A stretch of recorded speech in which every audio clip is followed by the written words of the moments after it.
Okay, so Sony apparently says they got some tough times after a tough few months. They're gonna still carry on with their live service games. I honestly don't know why. This is just completely stupid.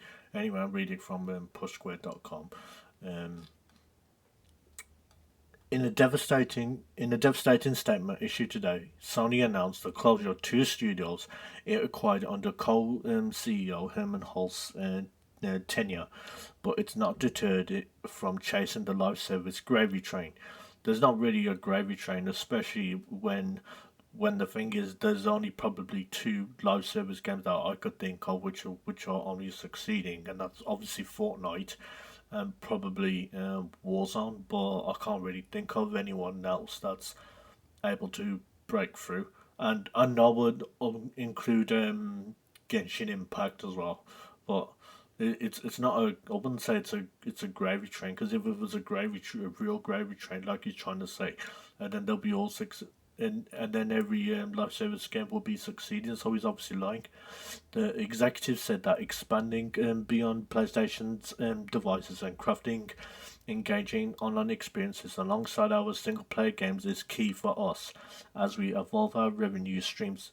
In other words, it's not going to stop trying. The industry and PlayStation specifically finds itself in a sticky situation at the moment. Single player games are taking longer to make and costing more money than ever, and the higher ups at Sony are eyeing releases like Fortnite and Genshin Impact with envy. While these games cost a lot more money to maintain, they are outrageously profitable.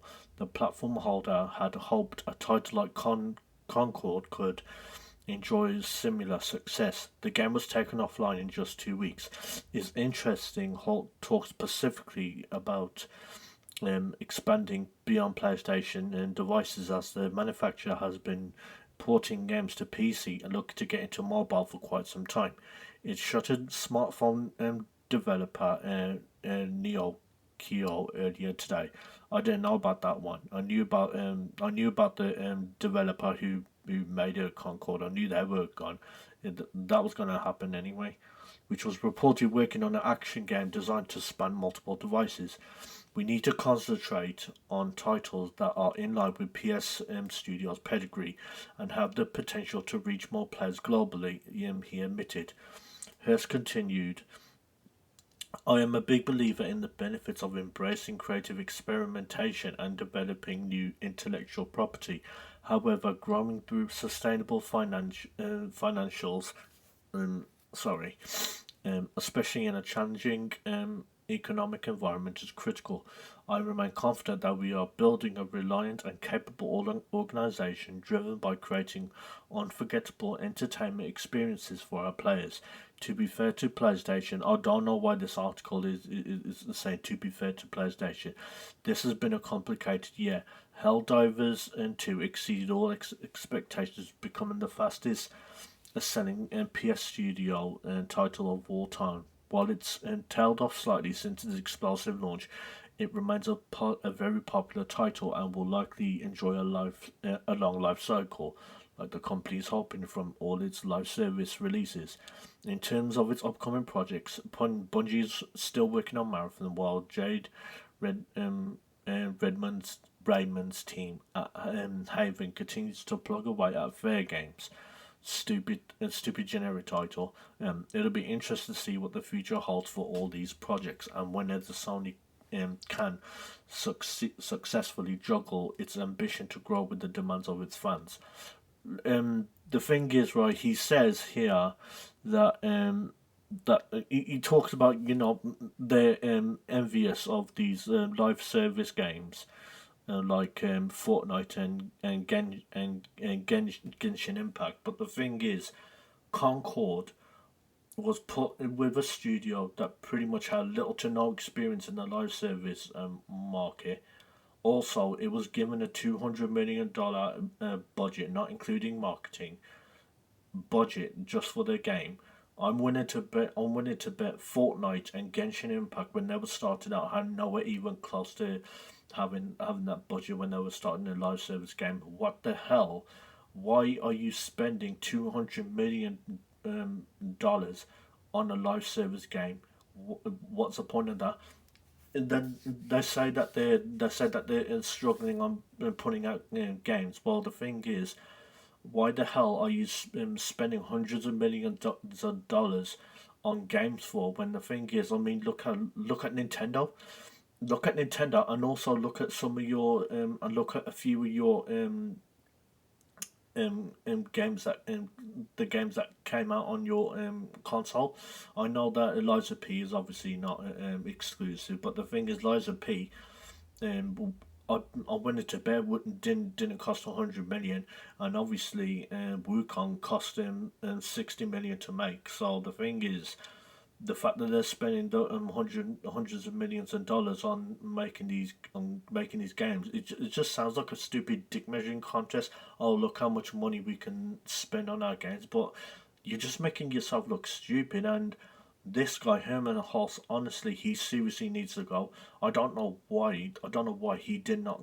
I don't know why he was not let go at the time when Jim Bright was sent packing, because Herman Hulst should have also gone as well, because this guy clearly does not know what the hell he's doing. I think he's honest. I think he's honestly walked into a pair of shoes and he doesn't know how to fill them. He's clearly not a business person. He's clearly shown it. Yeah, he's had experience as a developer, but as far as like running an entire an entire major multi-billion-dollar company like PlayStation, he clearly doesn't have the chops for it. Because especially and also Helldivers 2, I'm sure Helldivers 2 offered some of must have offered something to um, um, players, um, because I spoke to a mate of mine who played Helldivers 2, and he said he really enjoyed it.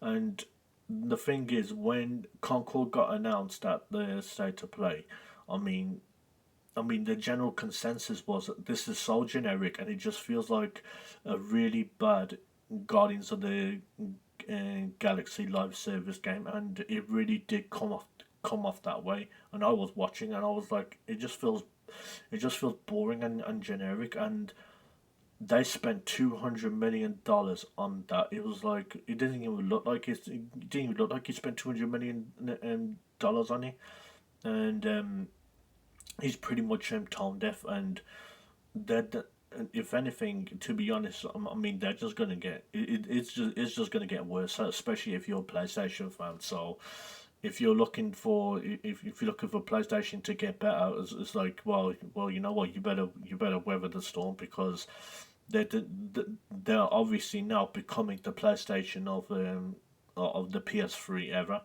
That's what they're becoming right now, because I mean look at the Pro. There really was no reason for the Pro to come out, and also look at the PS Slim. And by the way, the and obviously the covers, the new covers, which you could put on the Slim and the PS5 Pro. You notice how the base PS5 owners were left out.